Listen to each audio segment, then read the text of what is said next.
పరిధిలోని state effectual building లో మనకి సుమారు 10-10:30 ప్రాంతంలో చిన్న స్మోక్ రావడం గమనించారు.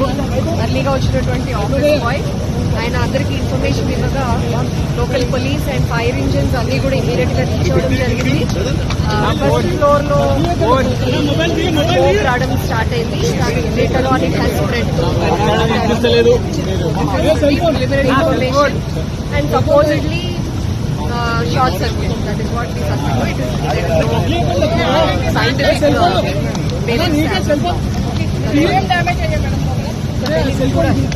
మేడం కేసులకు సంబంధించిన ఆధారాలన్నీ సాక్ష్యాలన్నీ ఇక్కడే ఉంటాయి కదా, అదేమన్నా సేఫ్ గా ఉన్నట్టు ఏమైనా గుర్తించాలి?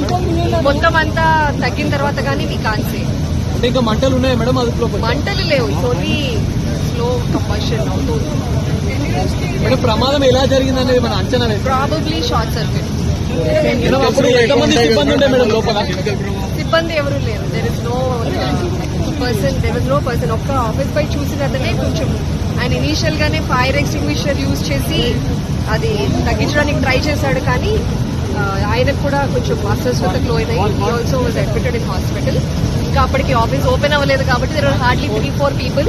వాళ్ళందరూ ఇమీడియట్ గా బయటికి ఎవాక్యువేట్ అయ్యారు. మేడం మీ కార్యాలయం అంతా ఎవరి ఆధీనంలో పనిచేస్తుంది? Police department. ప్రతి శనివారం ఏదో జరుగుతుంది. ఇంకా అట్లా అనుకుంటే రోజు ఏదో ఒకటి జరుగుతుంది, కానీ things happen. There are accidents.